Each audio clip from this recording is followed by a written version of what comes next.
morning, gentle listeners of the South Coast and beyond to the distant shores of our beautiful country. We've had another lovely request from one of our listeners to discuss good habits, the power of habits. And yet again, a wonderful topic to choose because our habits are really what shape our lives. It is not the things we do now and then. It is the things we do regularly that shape our lives and that create our reality. So if I go for a run once in a blue moon, it's not really that big a deal.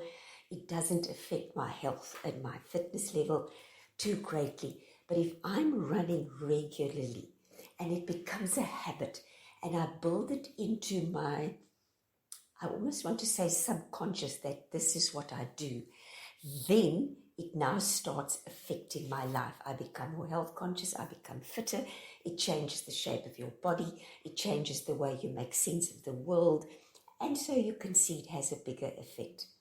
Now, habits are by their very nature something that becomes subconscious. You are in the habit of brushing your teeth twice a day. You never have to, at least I hope you don't, have to get up in the morning and say to yourself, I wonder if I should brush my teeth today or not. Nah, I'll leave it for next week. Then it is not a habit.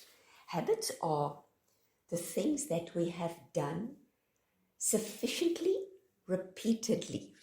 That sounds terrible, that repetitively. You know what I mean.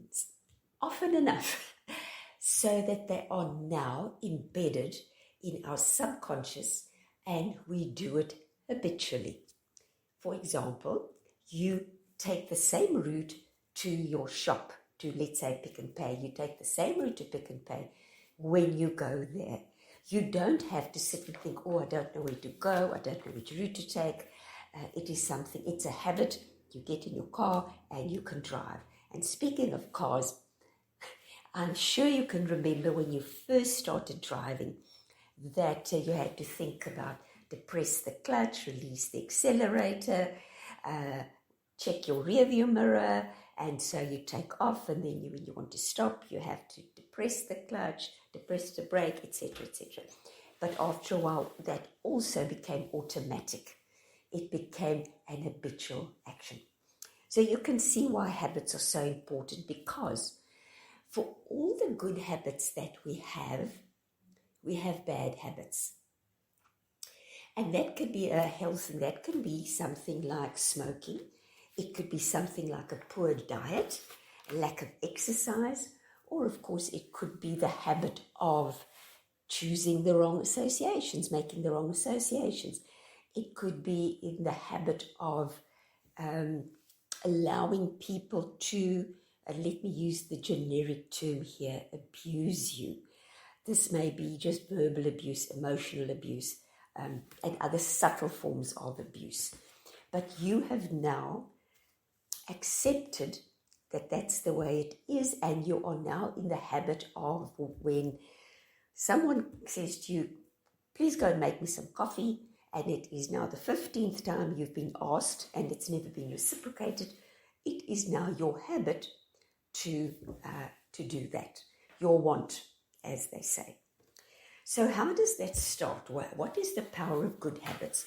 So let me just say, our goals affect our habits. So a simple example is, if my goal is to go and run the Comrades next year, I have to get into the habit of getting up early and doing a certain mileage. If my goal is to get a degree, I need to get in the habit of having set study times and going to sit down for that time and then study. That becomes a habit.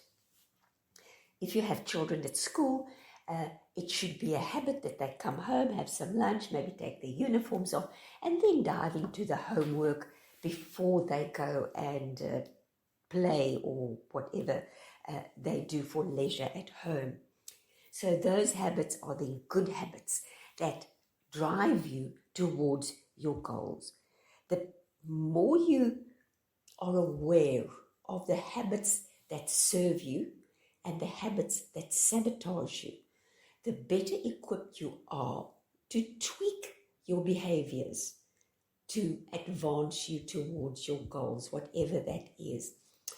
If you are in the habit of coming home and slumping in the couch and reaching for the remote, you may love it and be quite comfortable with it, but you may also think that I do so little at home, I achieve so little, I'm at work, considering a travel time 8 to 9 hours a day, and when I come home I don't do anything, I slump on the couch, I have some supper probably in front of the TV, watch some more TV, and then I drift off to bed, and I have not really achieved anything else but going to work.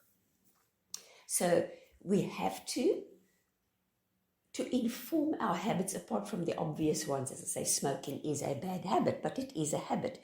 It is something you started doing and you stuck with that behavior long enough to become a habit. If you have a biscuit with your tea every morning, it becomes a habit. You want the biscuit. Having said that, you need to know, clarity is always such a good thing to have, because if I know what I want to achieve, I know which habits to cultivate and I know which habits to eliminate. Okay, so creating good habits drives you towards your goals. It drives you to achieve. But in order to do that, you need to identify what you want to achieve. Good habits have to be built into a routine. Otherwise, the bad habits will outshine the good habits.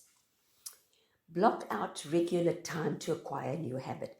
The literature tells us to acquire a new habit. Let's say you want to meditate. You want to make that a habit. You have to sit down every day at a specific time, let's say 6 o'clock in the morning, every day for at least 60 days to 64 days. It's quite specific, those numbers. And meditate and sit there for 10 minutes. After those, let's say 64 days, you will automatically go and sit down and close your eyes and meditate, just like you automatically go to the bathroom to brush your teeth. You do not contemplate whether you should or shouldn't, or think, gee, I haven't brushed my teeth in 2 weeks, think I'll give it a go today. That is not a habit.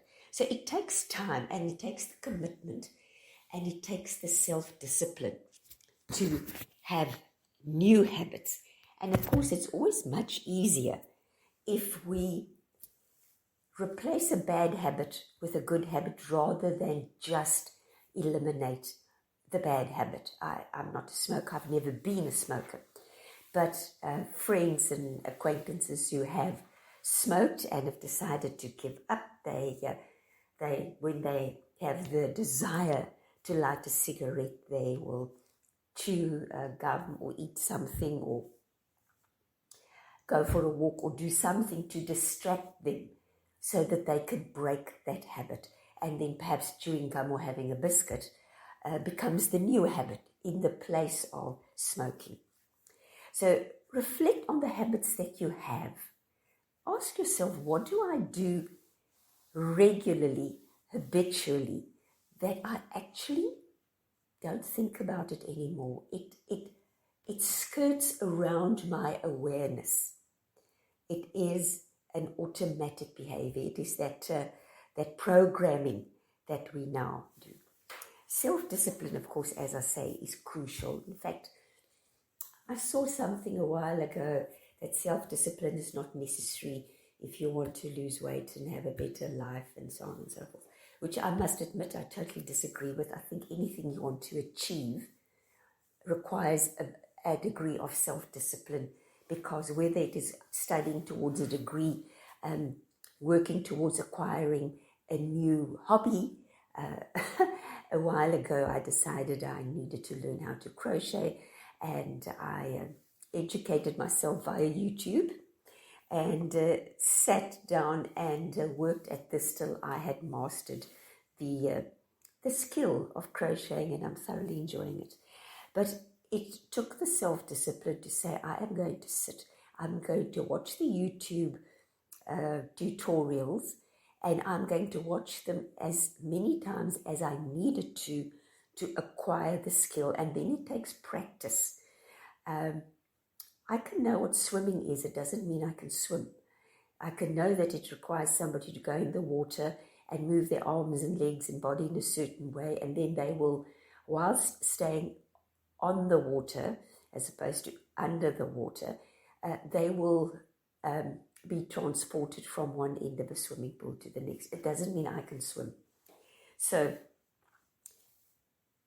it takes the commitment, the self-discipline to acquire the knowledge, and then the practice to acquire the skill, and the repetitive behavior of that until such time as it is a new habit, and it is then by definition something I do on a regular basis without having to give it any degree of thought or contemplation. So self-discipline is definitely important.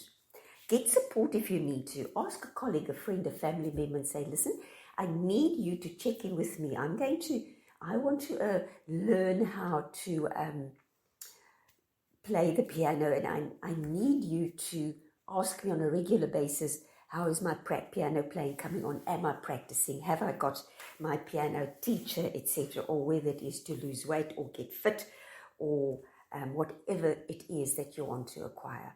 Get someone to support you. Get someone to hold you accountable, because we find it relatively easy, depending on your degree of self-discipline, to find excuses. Oh, I won't do it today. I'm too busy. I'm too tired. I've got too much on my mind. The kids have been playing up, whatever. There is a laundry list of excuses. We feed ourselves to ease our conscience and get us out of something we, at a deeper level, know we ought to be doing. So the key points are, firstly, identify what you want to achieve. Then build good habits into your routine that will aid you in achieving that goal. Reflect on your habits. You can always adjust them and say, you know what, I have been studying for an hour every day for the last 3 weeks, and I don't feel that I have acquired and retained sufficient knowledge to pass my exam. I perhaps need to have 2 study sessions a day or 2 practice sessions. Develop the self-discipline, as I say. That is without it, it's going to be, I would say, virtually impossible to acquire new habits or to drop a habit that is not serving you. And then get support if you need to. Get someone that's going to hold you accountable and is going to say to you, why haven't you done it? No, that is not an excuse that is valid. I really suggest that you get on with it, because this is the agreement that you and I entered into. Habits are at the center of successful people. There is not a successful or an effective person that hasn't got solid habits. There's a wonderful book, I think I have mentioned it on this program, called Own Your Morning and Elevate Your Day by Robin Sharma. If you can get your hands on a copy of it, it is so worthwhile. And there, the narrator of the story in the book talks about the habits, the habit of getting up early in the morning. That's part of the Own Your Morning. Go for a walk, go exercise, get the blood flowing, get those feel-good hormones going.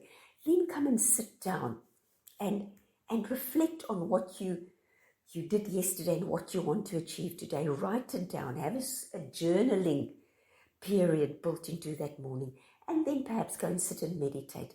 Just get still. Just reflect inwards, and introspection, and then start your day with. And he goes on about the habits, about how you divide your morning into segments and the various activities. It is profoundly effective and insightful. But that's all built on habits. It's not, well, if you feel like it, you can get up at 6. But if you don't, you never mind. Lie until 9 and have another cup of coffee or tea. And, if the fancy takes you, maybe you should get your book out or go for a run or have the difficult conversation with someone. That is not going to get you anywhere. The excellence is a habit, not an act. An act is something I do now and then, or maybe only once. Excellence should be a habit, is the famous expression, a habit. So there's another book by Covey. Now his first name escapes me now. It's called The 7 Habits of Highly Effective People. And the caption there below that is, they do not suffer from a lack of energy, motivation, focus, commitment, and perseverance. And I really can't put that better, to have these 7 habits of the highly effective people. Those are the attributes. Then the habits are. The first one is be proactive. Again, sitting on the couch has never bred success. Sitting on the couch has never achieved anything. We are in charge. We choose the scripts by which we live our lives.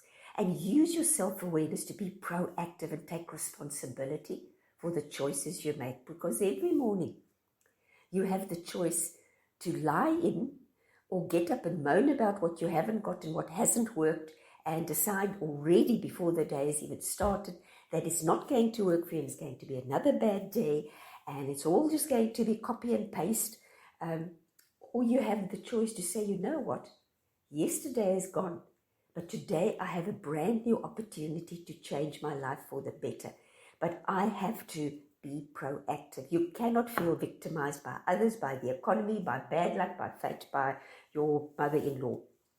Take control. And you have to know that your beliefs become self-fulfilling prophecy. So if you believe you can do it, and you have the energy, the motivation, the commitment, the perseverance, you will. But by the same token, if you believe, well, I'll try, but it's probably not going to work, it's a waste of my time, it's not going to work. I think it was, no, I won't quote the name, someone, whether you believe you can or whether you believe you can't, you are right. And those are the beliefs that also propel us into taking control and being proactive. So proactive people take charge. Habit number 2 is begin with the end in mind. So begin with your goal in mind. I want to. What is that you want to do? I want to become a better, whatever that is for you. That is your end goal. So don't just focus, today is so difficult and I can't manage to do this, and I've got every reason to give up because, what is in front of me seems too hard to overcome or to tackle. Keep the goal in mind. I want to achieve this, and how nice it's going to be, and how amazing it's going to be, and how satisfied and proud and I'm going to feel when I've achieved it. Keep that feeling in mind. Keep what achieving that goal is going to mean to you in mind. Start with a clear destination in mind and use your imagination to develop a vision of what you want. And use that vision, that conscious vision, to guide you. Okay? So the values that you will get, the value in the quality will add to your life for achieving that. It is so easy to get caught up in the steps of repeating things, of just going through the same motions. And, sometimes we believe we are climbing up the ladder and then we find that the ladder is leaning against the wrong wall because we never examine the steps of the ladder, and those steps are called habits. We climb up those steps every day and up the ladder, and then we find the ladder was leaning against the wrong wall, but we should have checked those steps. What am I trying to accomplish? Habit number 3, put first things first. Prioritize. Don't waste your time with all sorts of extraneous, unimportant time wasters and time fillers when the really important things are not being done and not getting your attention. So you have spent years of your life learning how to read, learning how to write, learning how to speak. But sadly, you've not learned how to listen to what you want to achieve and to understand that you need to take certain steps to achieve that. Okay? Next habit, practice success. Conduct yourself as if you are already successful, as if you have already achieved what you want to achieve. You have to, again, as you think, so shall you be. If you can, or you have to, conduct yourself in a way that, I want to say fake it till you make it, but it is so much more than that. But if you act, think, speak, and act like a successful, whatever that is for you in that gap, you slowly but surely over time become that. And that is important. Synergy. By understanding the value, the differences in other people's perspectives can add to you. You can draw on that. So don't just negate input from other people. See what you can learn. See what has worked for them. See what hasn't worked for them. And use the input and the perspectives and the differences in other people to strengthen your position. We cannot achieve success in isolation. So whether you're wanting to learn to play golf, or whether you're wanting to learn to play the piano, whether you want to learn to be a good orator, good public speaker, or a good CEO, we learn from other people, and that is a good place to get information. You learn what works and you also learn what doesn't work. Seek to understand. Understand advice when it's given to you.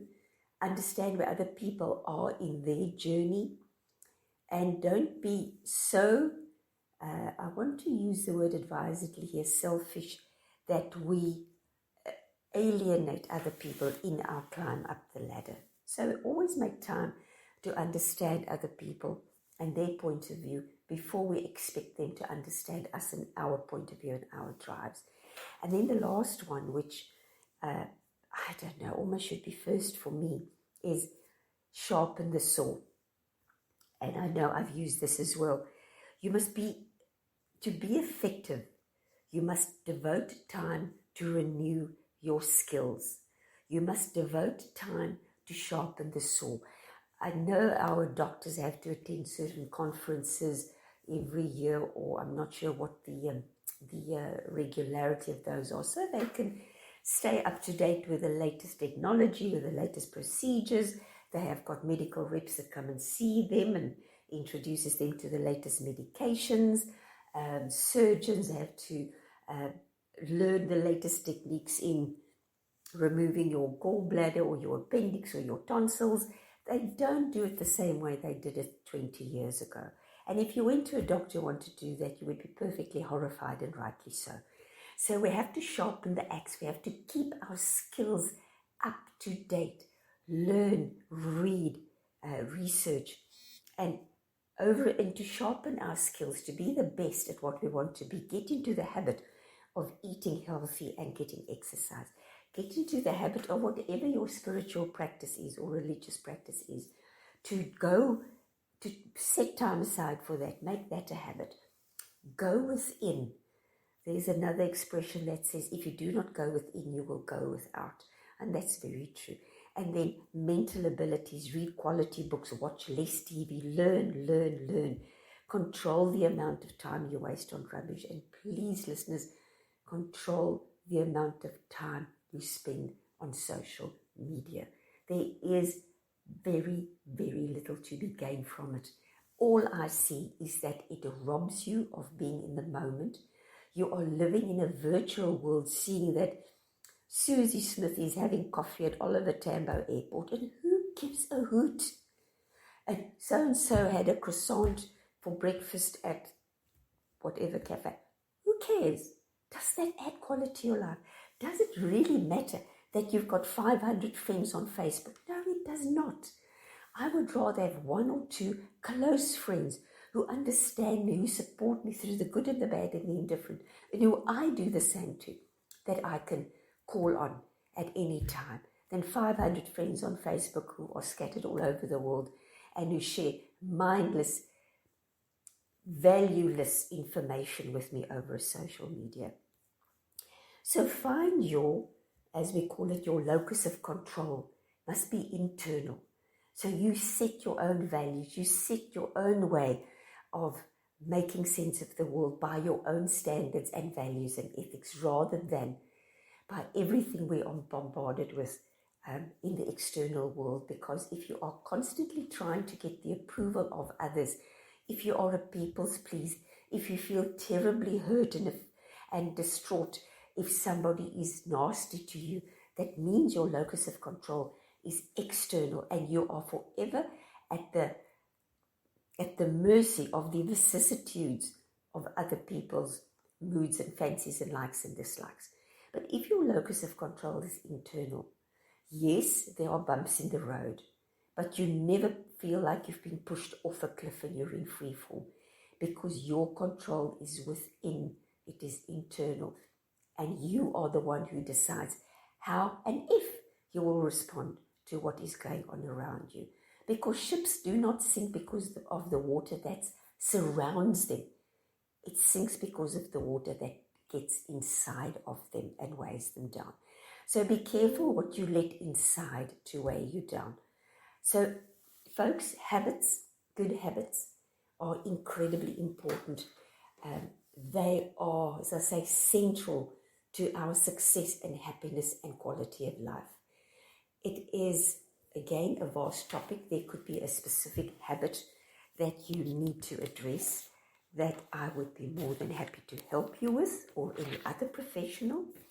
So again, I do hope that you have found this little talk about how habits can add value, or indeed rob us of value in our lives.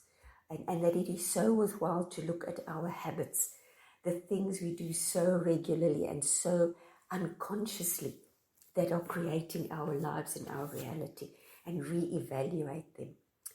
If you want to talk to me about this, it would be my pleasure, and you can get me on 082 330 2439 or at Lee Foulis Life Coach, all lowercase one word, at gmail.com. You can also, these little talks of ours are on YouTube, and if you listen to them there, please give it the thumbs up and subscribe so that they will be continued to be made available to more and more listeners. And they're also on Spotify, I believe. So with that, I do wish you all a very good day and a happy day, and a day of a little bit of introspection and adjusting those habits and getting the new habits in place. Start working on them. And 60 days from now, you could have, one step at a time, one day at a time, really added a tremendous amount of happiness and quality to your life. The radio station you can't live without. This is your radio. This is South Coast Radio.